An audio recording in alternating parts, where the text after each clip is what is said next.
কোচবিহারে উদ্বোধন হয়েছে মা ক্যান্টিনের স্থায়ী বিল্ডিং এর, তবে তা তালা বন্ধ। উল্লেখ্য, লক্ষাধিক টাকা ব্যয় করে কোচবিহার MJN মেডিকেল কলেজ ও হাসপাতালে করা হয়েছে মা ক্যান্টিনের স্থায়ী বিল্ডিং, তবে সেখানে দেখা গেল ঝুলছে তালা, বন্ধ রয়েছে বিল্ডিং এর গেট।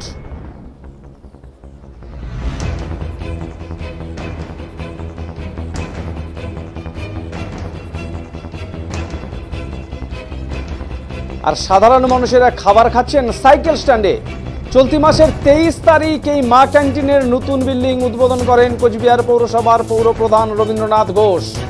সেখানে তিনি জানান, সাধারণ মানুষের সুবিধার্থে এই বিল্ডিং তৈরি করা হয়েছে যাতে সাধারণ মানুষ এখানে বসে খাবার খেতে পারেন। তবে এই বিল্ডিং উদ্বোধন হওয়া সত্ত্বেও দেখা গেল সাধারণ মানুষেরা সেই পুরাতন জায়গায় অর্থাৎ সাইকেল স্ট্যান্ডে বসেই খাবার খাচ্ছেন।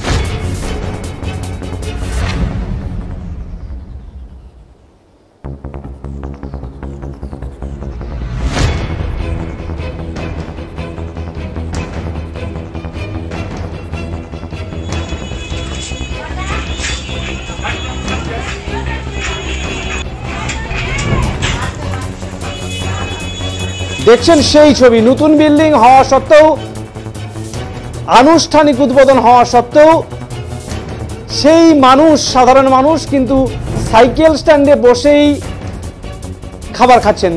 দেখছেন সেই ছবি, অথচ তালাবন্ধ অবস্থায় রয়েছে নতুন বিল্ডিং এর মূল ফটক।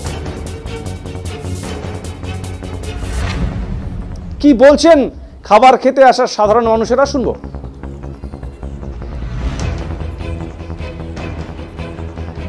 তো এখানে মানে রাস্তাঘাটে ছিল আর কি, আমি তো এখানে 2-3 দিন হলাম, দেখছি এখানে চালু হয়েছে, অনেক খুব ভালো হয়েছে। এটা হয় আমাদের গরিব মানুষ, আমাদের পয়সা করি না, এত দূর থেকে আসি, হোটেলে খালি 50-60 টাকা লাগে একবেলা, তো এখানে 5 টাকাতে আমাদের হয়ে যায়, অনেক ভালো, খুব ভালো। বলছিলাম এখানে একটা বিল্ডিং তৈরি হয়েছে, বিল্ডিং, তো বিল্ডিং এর ভেতরে খাবার দাওয়ার ব্যবস্থা রয়েছে তো রয়েছে, কিন্তু আমি এখনো দেখিনি, এখনো শুরু করেনি, এখনো উদ্ঘাটন হয়নি মনে হয়। কি বলবেন, এখনো শুরু করেনি, কি বলবেন?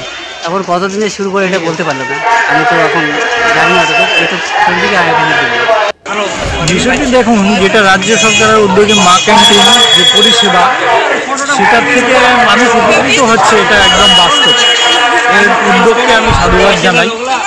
এবং বাকি যে বিষয়টা নিয়ে আমাকে কোশ্চেন করলেন, এই বিষয়টা প্রশাসনিক বিষয়, এই বিষয়ে আমি মন্তব্য করা হয়তো আমার ঠিক হবে না। তা আমি আশা করব, যেহেতু নতুন বিল্ডিং উদ্বোধন হয়েছে, খুব শীঘ্রই হয়তো সেইখানে সেই পরিষেবা আমরা জনগণ সেখান থেকে পাবো। যেখানে বিভিন্ন দূর দূরান্ত থেকে যে আমরা এই হসপিটালে যে পরিষেবা নিতে আসছি, আমরা এখান থেকে সেই সুবিধা অবশ্যই পাবো, আশা রাখি। যাতে আগামী দিন প্রশাসনের নজরে আসে, যারা এই দায়িত্বে আছেন সেটা সঠিকতা নেন, এটাই আমি আশা রাখি। এই বিষয়ে মা ক্যান্টিনের এক সদস্য জানান, 2 দিন হয়েছে এই বিল্ডিং তৈরি করার, তারা আশা রাখছেন কয়েকদিনের মধ্যেই তারা এই বিল্ডিং এর সাধারণ মানুষদের খাবার খাওয়ানোর পরিষেবা শুরু করতে পারবেন।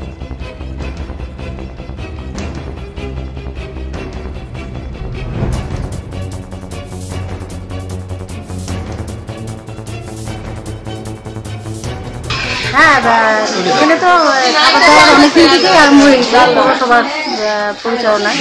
আমরা এখানে মা ক্যান্টিন চালাচ্ছি, আর পৌরসভার উদ্যোগে। আর এই মা ক্যান্টিনে ডিম, ডাল, ভাত 5 টাকার টিকিটে পাচ্ছে। বলছিলাম যে এই একটা নতুন হয়েছে, এটা নতুন হয়েছে বিল্ডিং। হ্যাঁ, বিল্ডিংটা নতুন হয়েছে, তো বেশিদিন হয়নি, নতুন হয়েছে। তো ওখানে না দিয়ে এখানে খাবার দেওয়া হচ্ছে এখনো? ওখানে এটা মাত্র কমপ্লিট হলো, তো এখন তো মাত্র ওপেনিং হলো, আর তো এখানে চেয়ারম্যান সাহেব তো এটা শুরু করছে এর মধ্যেই। হ্যাঁ, সেই জন্য এখানে যেহেতু রান্নার ব্যবস্থা ছিল না, সেই জন্য সেটা আগাম থেকে খাবারটা ওইখান থেকে এনে গাড়িতে, তারপরে আমরা এখানে খাবার দাবার। মানে সেই ওই বিল্ডিংটি কবে থেকে ওপেনিং হবে? এখন রান্না বান্না কাজকর্ম শুরু হবে, তখন আমরা এখান থেকে খাবার দাবার সবাই। মানে এখন আর ওখানে হচ্ছে না, এখন আপাতত বন্ধ আছে, মানে অ্যারেঞ্জমেন্টের একটা ব্যাপার আছে, তো মাত্র ওপেনিংটা হলো। রোজা আছে।